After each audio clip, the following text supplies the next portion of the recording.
This is it. Final show for 2023. The PGA Tour season is coming to an end on Sunday as far as the 2023 season.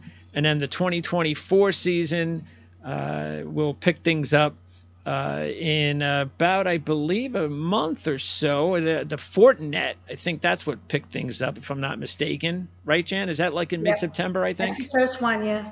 Yeah, and then the Ryder Cup, and we'll do the Ryder Cup. That'll actually be our last show of the year. Jared is again, as we've been letting everybody know, he's done. So he'll be back in January for the big Hawaii events and for all next season, all next year. And we have the Ryder Cup, and that's starting to actually look pretty interesting. Jan, the Ryder Cup. Very interesting. I did notice that Brooks Koepka got kicked out of the automatic, so it'll be interesting to see if they choose him. Yeah. What do you think? What do you think about Justin Thomas? Well, I've been saying all along that he's struggled. He's been working so hard. I mean, it broke his heart, but I think now it's kind of a mental thing. When you lose your putting, and I mean, they keep saying they lose their putting, but when you think about it, except for Scheffler, but when you look at Justin and you look at Rory, they miss a lot of fairways, and when you do that, and they've always been able to rely on their putter. But you know what they say: you live by the putter, you live by the sword, you die by the sword. So when your putting goes, and then you get a mental thing about it. Now I've got to hit inside 3 feet when I chip, and if I miss the fairway, I'm going to have to try to get it on the green, and now I'm not close to the hole. So it's I think he'll have obviously a better year. He's a hard worker. I think he'll really get back into it. But I doubt if he's going to be picked for Ryder Cup.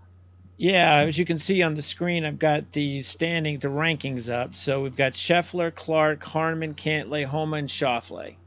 So those are the qualifiers, automatics. And then it's anybody's guess. So there's 6 others, correct? That'll get picked by the captain? Yeah, and typically the captain likes to just go down the rest of the list, the money list, so that there's not any politics, that there's not any, oh, why didn't you do that? So it'll be interesting to see what Zach does, but to do the right thing, a lot of them will go straight down the list, which means that then you're going to have Sam still gets in, because I know Sam Boons was working really hard to get in the tour championship so that he could, have a good. But then there's going to be some players that, Keegan Bradley is very popular. I don't know what's going to happen. He's outside the top 12, right? He's at 11, Bradley. Oh, okay. So he's still okay. So you don't think there's going to be any issue at all with Liv? I think he's got to take Brooks. Or I mean, okay. Here he is. Brooks is a major champion. Yeah, he has. Yeah, I agree. If he doesn't, it's going to be. I think it's too political, yeah. and I don't think that Zach wants to do that. Yeah, I agree. So Brooks. Well, here, look, outside the top 12, you have Fowler and Glover. To me, are the 2 interesting names. That is very interesting, and the one thing that you always try to do is pick the players that are playing well at the time. Yes. Which means that would be Fowler and Ricky. I mean, that would be. Glover and. So who would you take out? I might take out Cameron Young. Tell you the truth, I don't think he's playing all that great. Cam never really kicked on as well as they hoped he would. Yep.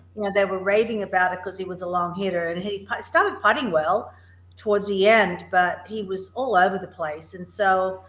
I don't know that his record was that good last time he played in the President's Cup, which is the last one last year. So I think that's a good point. I would probably Ricky Fowler is so popular, and and he has a big agent behind him. I'd be shocked if he doesn't take Ricky Fowler. Yeah, I think Fowler has got to make it. I think the big question is going to be Glover.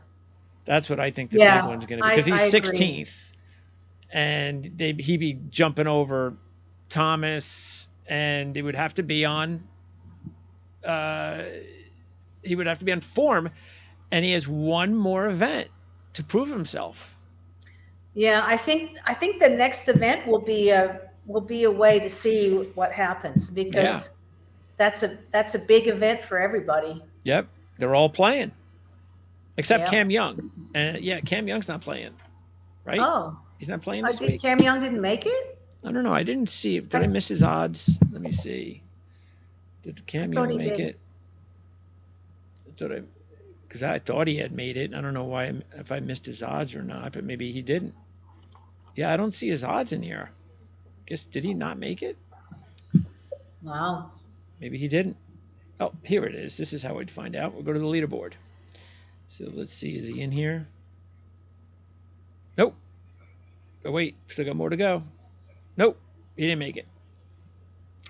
Well, that answers that question, doesn't it? So yeah. So if he didn't even make it to the final, I don't think. I think Cam Young's the guy. You replace him with Fowler, Yep. I and then it's agree. up to Glover Yep. because Glover's sitting there fifth in the standings Yeah. on Thursday. Well, and Sam hasn't been playing well. Sam Burns has just been really struggling with his True. game. I mean, Sam's I think is a good putter, but he. I know Jared always has the odds, but he's really been struggling hitting fairways. Yeah, I would And you have don't to. want that when you're in a match play situation, even though, the course at the Open for the Ryder Cup is. It'd be interesting to see what they do to the course because when I played it, it was pretty wide open. I was kind of wasn't that impressed with the golf course, but the Europeans will probably put the rough up a lot because they always try to have it where that hurts the Americans. And so, and they'll firm up the greens because, the Europeans know how to play what we call on the ground, whereas Americans play the ball in the air. I mean, that's the way we compare it. Is American golf is in the air, and Europe and the rest of the world is on the ground, Okay. which means that you can play all different kinds of shots. But and that was because for years the British Open the courses didn't have irrigation, and still a lot of them don't. So that sometimes the ball would run 80 yards, and then you had to kind of figure out, do I run it to the green when you have all those little pot bunkers? And so it'll be interesting in what they do in Italy because the golf course is not a typical European golf course. Hmm. Well, they're going to do whatever they can. That's for sure. So yeah, I would say Cam Young out and Fowler in, and then I'm gonna see what happens with Glover and Burns on this week I agree. That's a smart decision. Yeah, because we'll see. Burns is not really gonna. I mean, he's like at the bottom almost, so he's not really gonna have a chance this week. Unless so, if I was, and you know what, I might not even if I'm.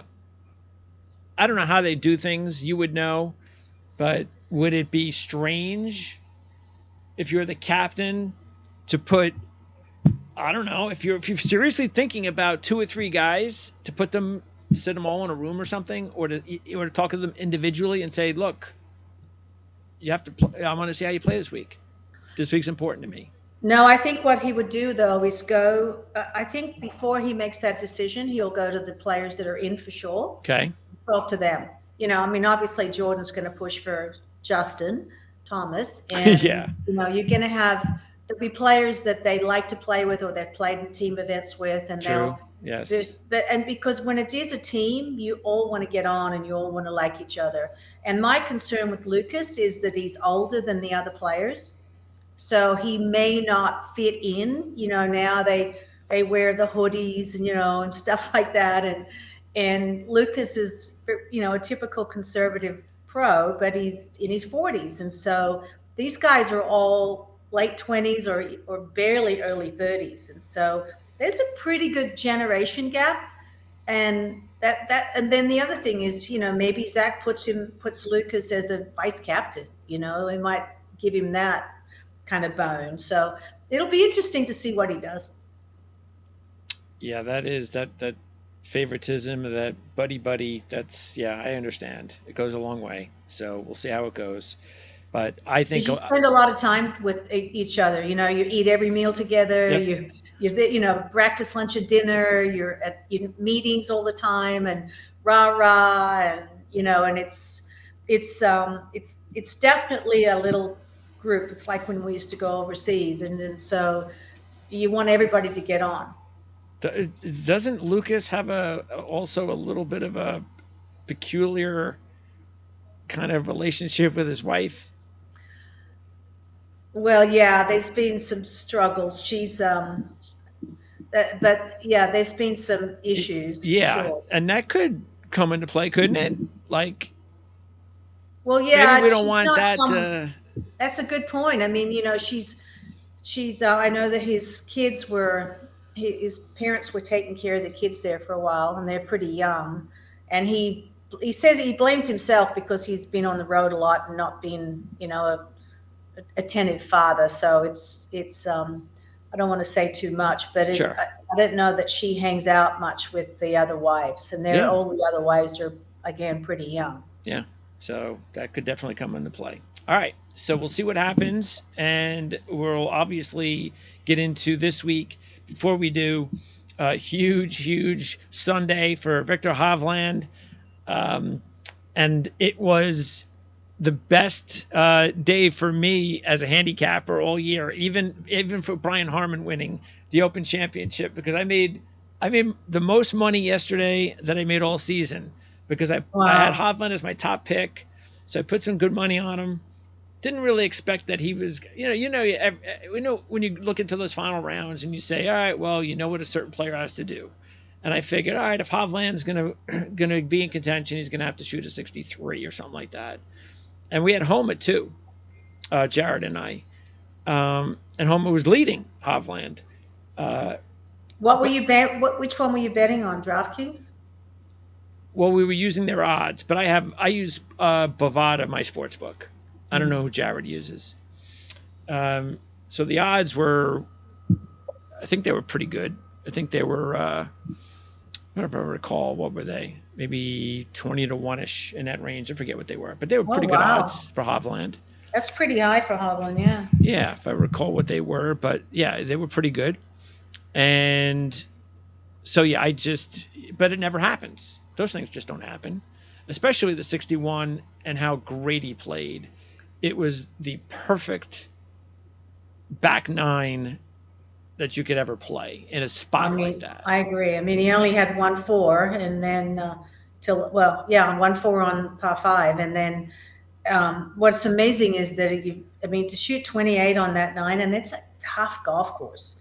I mean, for him, it took away how hard that golf course is. And if you looked at a lot of the scores, the over par scores, you realize that wasn't like an easy golf course, and he just brought it to its knees, and that was every iron shot was going straight at the pin. I mean, it was Oh, pretty impressive, and he's worked really hard on his short game, and he used to miss. I don't know. I remember watching in Europe all the time. He'd have a chance to win or do well, and he'd just miss 2 or 3 6 footers, and you'd go, God, that never even touched the hole. But his putting, he's got his confidence with the putter too. I mean, I expected him to miss the putt on the last, and he drilled it. and the short game has improved dramatically in the last 6 months. Now he's not a wizard, but he's not bad anymore. Right, and he was pretty quick. I mean, his bunker play was horrible. His odds still aren't great in the bunkers, but it's getting better, and Yes, and they're it getting should be better. okay because he comes over the ball a little bit, and not as much as he used to, but which is good in the bunker as long as your face is open. And his chipping he's worked really hard, so I'm glad to see that it paid off. Yeah, it was an incredible round, and now he's got to duplicate it in some way. But he's only two back, so that's nothing. So he's in great No, shape. Rory's in great shape. He's only three back, and even Rom is four back. And he's the interesting one, Rom, because as we post up the odds for this week, Rom is probably the bargain because he's 8 to 1 this week, and Scheffler's even money, and yet Rom's 8 to 1. And I get it; he's getting 4 strokes, but the reason I think he's 8 to 1 is because he's just is off his game the last couple of yeah, events. He's not playing well, but he's still 8 to 1 for John he's Rom. driving it awful. But then Eastlake is a little kinder than the last couple of events. You think of this last week, the rough was really, really long. And with the rain, they couldn't really cut it, that they couldn't get down and cut it. So, normally, John Rahm's a great driver of the ball, and he's been hitting it left. I don't know how much you've noticed, but he's hitting that left shot, and he used to be able to block the left side of the fairway out because he hit a fade. But he's actually, I have a feeling he's going to figure that out with his coach. I agree, it's a good buy because he won't go that many weeks not driving Yeah. it poorly. So I do have to ask you regarding Olympia Fields because what was the score like? The winning score was like 4 under par last year, I believe. Some crazy Yeah, number. in 2022. Yeah, I mean there was only two guys under par the whole tournament. So what happened? Was there a much bigger wind last year, or was there because yeah, you looked at it and you saw a lot of players who struggled, but then you saw guys like Hovland and Scheffler and Fitzpatrick, and man, this isn't a very difficult golf course, or at least that's not what it appeared to be. Well, So the what? greens were softened up. None of it was not on purpose. It poured raining there Monday and Tuesday, and then it rained there right when they tried to dry it all out. It rained again. So, here coming out of the rough before, not this week or last week, they were coming out of the rough and the greens were really firm and they couldn't hold them. So remember how many times that people were going over the green and into the long grass and then they couldn't hold it on the way back chipping. But this, because I think the course wouldn't have played that low. But when you, like I said about Americans playing it in the air, when you're throwing darts, as good as these players are, and then you get someone like Hovland that was driving it so straight or driving it so well that he was coming from the fairway, and they did shorten it up a little bit, I have to admit. They didn't want the scores that high. They like birdies. People like to see Sure. birdies. And unless it's a major, they don't like the scores to be, that high because then you see all these people making bogeys and chipping out of the rough, and Yeah, people it's don't yeah. see that. And they had enormous galleries because last time it was during COVID, there was no one there. Yeah, it was great. And so I think they wanted to, make it exciting, which it worked Yeah, it perfectly. And did. then Yeah. again, they didn't mean the greens to be that soft, but Mother Nature helped them. Okay. So now what's interesting about this week's the whole setup, and again, as you can see, the setup is you have Scheffler with a 2-stroke lead over Hovland, and then we go all the way down to the final group, Straka, Spieth, and they are going to be 10 strokes behind. Now, I really would like to see at some point in the next few years, if they continue this system, which I think they will, I'd like to see somebody come from behind. Because if somebody doesn't start coming from behind, this just gets useless. It's like, why are we even doing it this way? Why are guys coming here if they have no chance to win? I mean, oh, they made it to finals. If I'm 10 back, I got no shot. I mean, I still think they can make it, but I want to see it. Wouldn't it be exciting to see somebody start the tournament 10 strokes back, 8 strokes back, 7 strokes, and win? But we just haven't seen that yet. Well, typically you could have someone like if you pretended, okay, I'm 10 back and I got 4 more rounds to play. If it was, say, it was a 6-round tournament, you'd still wouldn't think you were out of it because you know how during the Open they'll cut to either the 60 in ties or within 10 shots because they're saying that you could still make up 5 a day. But the difference is that you're talking about the 30 of the very best current players in the world.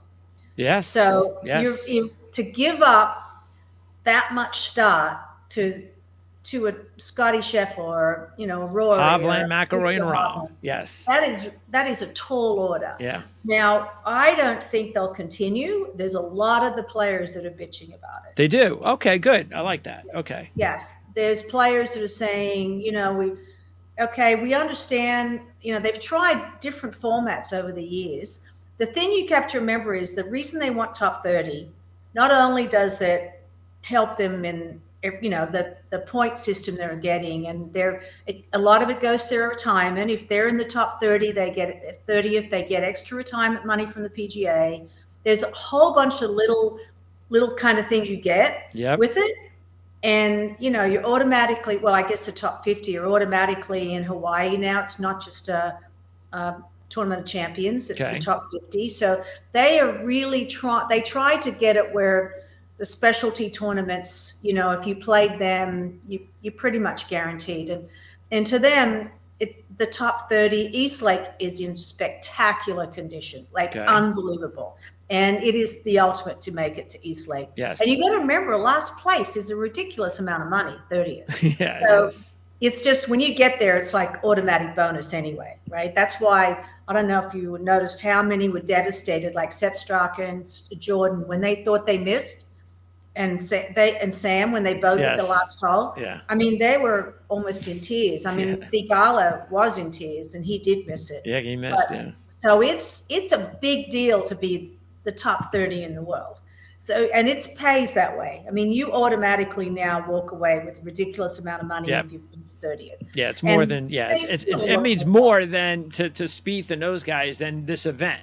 I'm not going to win this, but everything else, that's what matters. Yeah, it's all the little bonuses that like, you think about your endorsement bonuses if you make it to Eastlake, the retirement bonuses, and again, you're trying to show if you're in the top 30, you're still trying to show that I may be for Ryder Cup. So it's got an even extra one this year. But I think if you're in the top 3 or 4, I'd be John Rahm, I'd be pissed.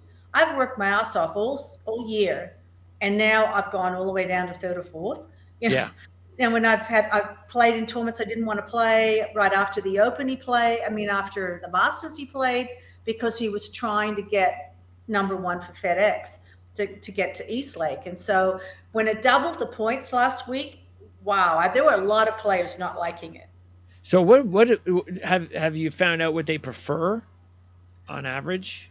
What do you think they prefer? Or they just know that something has to change, they just don't know what it is yet? Yeah, they want other suggestions. I mean, obviously Scotty Scheffler doesn't care, and neither does Victor Hovland, but there are a lot of players that say there's got to be a different way. I mean, I like the point system, but to double last week, seemed that's the part that everybody was complaining about, that now it's double points. And now you start 10. I mean, I know they keep trying it other ways, and I'm interested to see if they change the format. I don't even know. I haven't even looked to see if the rules are staying the same, but I know the players were complaining. Yeah, maybe you're right, because that's what I felt. I understand why they're doing it. I remember the big deal was what was it when Rose won and Tiger won? It was totally weird. It was such a big deal for Tiger to win, and everybody was all over Tiger. Yeah, but it's that guy. That guy won the FedEx tournament over there. So I get it. I really do. But yeah, I just think there's got to be a different way, and hopefully they'll come up with something better. Okay. Yeah, well, the last one didn't work either, because they had a winner of the tournament and a winner of the FedEx. So it was very confusing. Screwy. Yes, that's not good. So hopefully they'll come up with something. All right, so who do you like? Give me some. All right, so let's say Scheffler. We're going to move Scheffler out. He's easy. McIlroy, easy, and Hovland and Rahm. Let's get those top 4 out. Scheffler's even money. McIlroy 3-1. Hovland 5-1. Rahm 8-1. So those are the easy picks. And by the way, here's an interesting thing. Rory McIlroy, they made the switch, I believe, 2019. But it's interesting, meaning, this new format. It's interesting that all 3 times Rory McIlroy has won the Tour Championship, been the FedEx champ, he's won the Tour Championship event. So he hasn't needed any sort of weird, system. He's actually gone out and he's won it every time he's won it, even before the system. So I thought that was interesting, because again, as we've said, if you look at the scoring, so I don't know if I have it on here, but if you look at the scoring, and I'll get to it, it shows you that, like, for instance, let's see, last year, McIlroy won, but let's go the year before that, 2 years ago, was Cantlay. Cantlay, if you took out the points, the strokes points deal, he actually would have finished 4th, Cantlay. but he wins the championship. Rahm would have won in 21 if they would have just gone without giving everybody extra points. So he was the one. So Schauffele has won twice, basically without the system, without getting bonus strokes. But he's never won the actual FedEx Cup championship. But he actually won the tour. He would have won the tour championship twice Wow. under the old system. He's actually been the best Schauffele. Schauffele's got like the best record out of any of the players if you just eliminate the free strokes. So he's been really, and he's 30-1. So I think he's Wow. a really good gamble because he's sitting there at 7 back. So it's not 10. And again, he's very good there. He would have won twice. He would have been second once, third another time. That's how good he is at this golf course. Wow. Rahm, as I mentioned, would have won once. He's interesting because he's never won. But neither is Scheffler. Scheffler hasn't won. Hovland hasn't won, and Rahm hasn't won. McIlroy's the only one of the top 4 that's won it, and he's won it 3 times. So, Well, you know what I think. This saying is pretty true. It's horses for courses, and so if you go by that, Schauffele and Rory are your two that you've got to look at for that reason because they have a good yes. history, they have a good subconscious, they feel comfortable there. Yep. You love the golf course. I mean, when I played, it seemed like I played, the same tournaments well. So you Yep. like the course, you like something about the field, maybe it's the clubhouse, whatever. But you just like when you drive up there, you've got great subconscious memories, even if you're not thinking about it. So that part of it, I like Schauffele. I mean, Rory's still driving it really crooked. I mean, he missed some putts yesterday, but when you think about it, he still isn't driving it as Schauffele's driving it well. And I think he's coming. He's one of those players that plays well towards the end of the year. So does Rory. I think he must take too much time off in the winter. But so, and you know what? I still think John Rahm's got something to prove. He's still mad that he led it Yeah. all year, and then he's played badly the last couple. I'm betting he's on the range today, trying to find something with that driver. See, if you take a look here, I'm looking at Scotty Scheffler in 2022. Okay, you got Tour Championship. So I'm going to click Tour. So you see here Tour Championship, 13th. Okay, so in this event last year, Scott, if without the bonus strokes, Scotty Scheffler would have finished 13th. Okay, and the year before that, 17th. Now he was second 3 years ago, so at least he has some success on the golf course. But the last 2 years, he hasn't played very well compared to the other players on this golf course, and he's the even money player to beat. So, and Cantlay, I've got 5 results since 2015 that he's played this event. He's never won it without the assistance. He's finished 16th, 28th, 21st, and 20th. He Wow, has it's one not top good. 5. So he's Wow. not really played well, even though he won the championship a couple of years ago here. He's 16-1. Homa could be interesting because he's playing his best golf of the year. He was third last year without the strokes, third, and he's 28-1. And Homa is starting off at 4 under par, 6 back.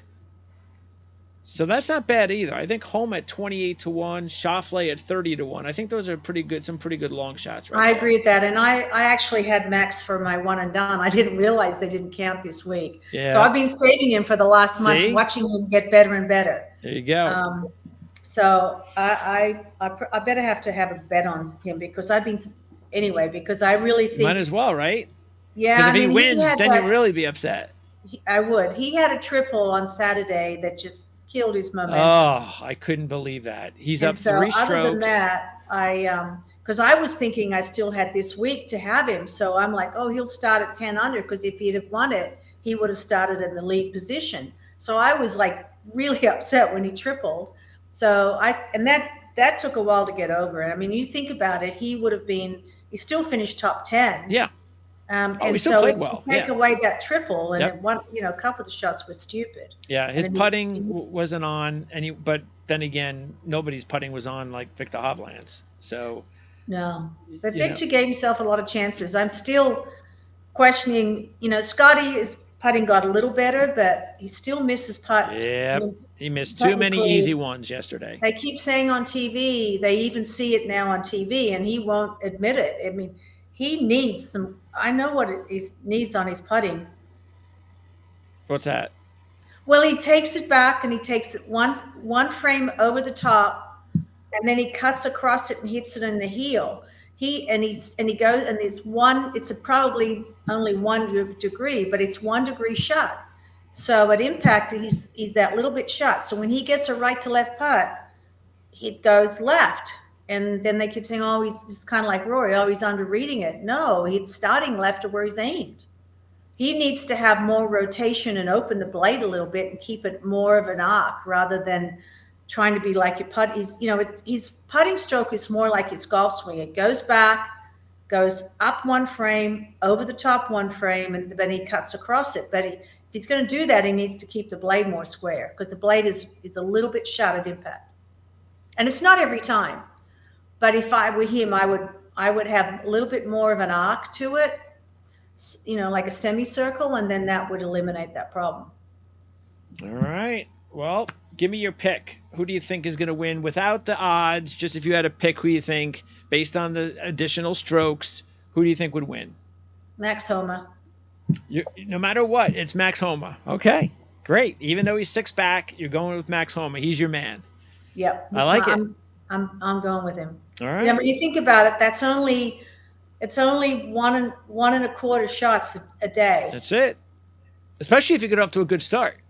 Right. If you have one of those days where you 63 whatever 64 on Thursday, boom, you've now made up maybe half of your strokes, if not more, just in one day. And who's he paired with? It's twosomes, and he's, let's see, 1, 2, 3, 4.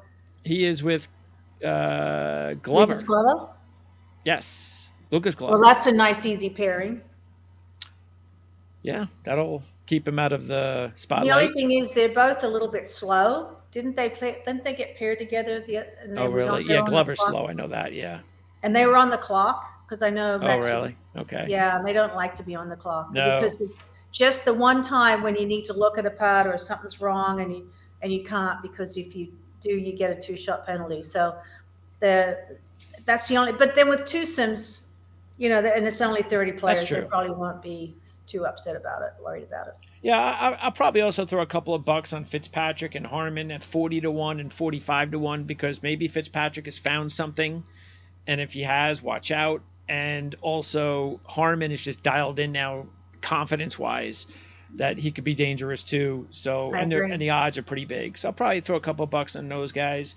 But I agree with you with Homa, but if I was going to stick with the top guy, obviously he made me my big payday yesterday, so I'm going to have to reinvest a little bit of that money on Hovland and hope he does it again. But Home is the one I really want to see come through because of those big 28-1 odds. So yeah, I agree. The only thing is I still think, like I said, Jon Rahm's got something to prove. Yes, you're right. I'll probably do something with Rahm as well. Yeah, I'll stay away from Scheffler and McIlroy and hope that someone from the outside pulls through. So I agree. Okay, now we're going to return on whenever it's we got a whole month actually before the Ryder Cup, more than a month, I believe. So we are going to return that week, and we are going to preview the Ryder Cup. So I'm looking forward to that. The odds for the Ryder Cup, USA is the favorite, but it's not a whole lot. I believe it's about plus 155-ish. If you take the Europeans, let's see, it's plus 165. So that's not much. So we'll talk more about that. We'll go over all the potential matchups. We'll know the teams by then, and then we'll get your analysis and predictions. So I'm looking forward to that, and then that'll be it for the year. Okay. Thanks, Greg. Thanks, Jan.